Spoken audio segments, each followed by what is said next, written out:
I loved Hot Fuzz. About 3/4 of the way through, I realized that it was very much like the Wicker Man. So I was wondering, how fast did it take Edward Woodward to recognize that it was the Wicker Man?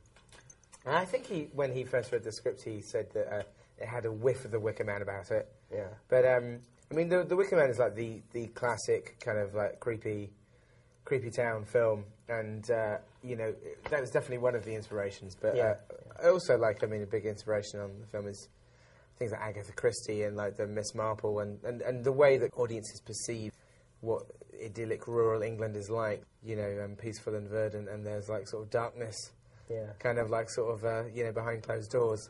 So we wanted to take that kind of the Agatha Christie sort of model and amp it up into the 21st century with sort of lots of gratuitous violence. I know you watched a whole bunch of films to prepare for this, and including you watched something called Super Fuzz, which I congratulate you for getting through because I couldn't. I watched the only other two Fuzz films. There's Fuzz with Burt Reynolds, which is pretty good. Okay. And Super Fuzz, which, unlike its title, is not very super. Good theme tune, though. Yeah. How did you decide to take the Fuzz for your title? I just thought Fuzz was the only kind of cool word for the police. Uh-huh. Pigs is not nice. No, Filth is not nice. No. Yeah, I think if you have a film called Hot Pigs, it sounds like a breakfast. Yeah. You know, you're pigs in a blanket. You're pushing away the Jewish audience with a kind of title. You don't want to, No, I always thought Fuzz was the coolest word for the police. I kind of thought, you know, that every other kind of slang for the police is derogatory.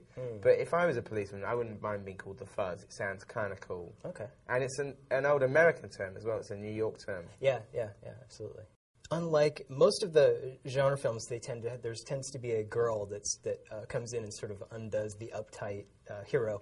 But this time you have a relationship between two guys that sort of accomplishes the same thing. So how did you come up with that idea, and how did it work? Somebody said a thing about Shaun of the Dead, our previous film, that it was like a romantic comedy between the two guys.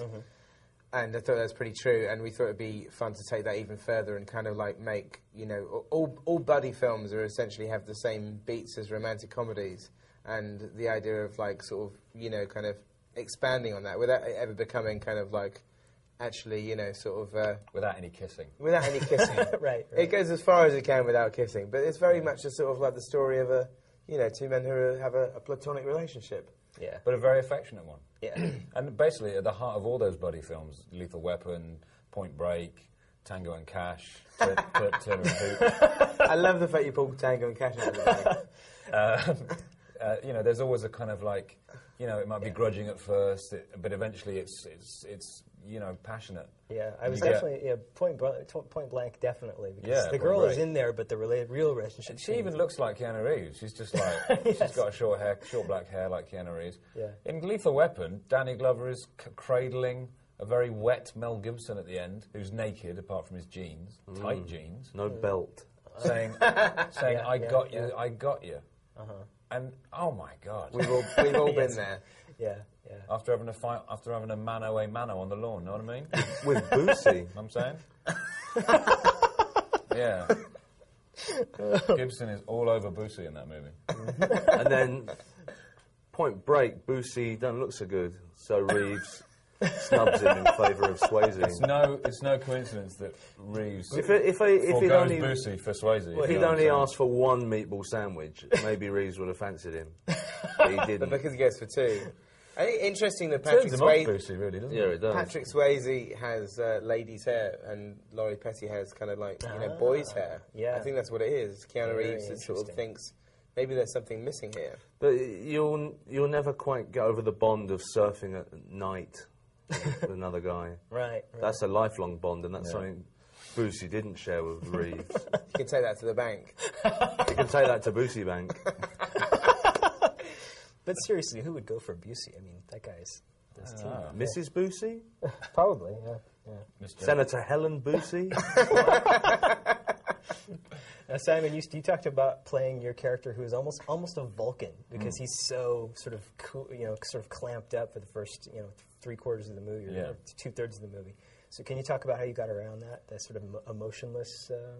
It wasn't easy. I had to just not pull any funny faces for 3 months. It was hard, and you had a funny faces holiday afterwards, didn't you? I did. I went on a special holiday to the south coast of England where you just do this all day, which was great fun, and I enjoyed it.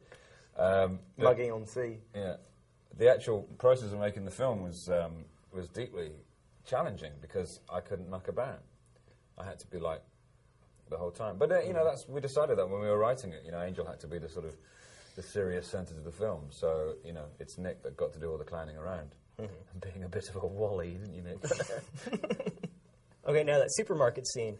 Now, Shaun of the Dead is so beautifully shot. It's crystal clear. The action scenes and they're really Nick, thank you for that.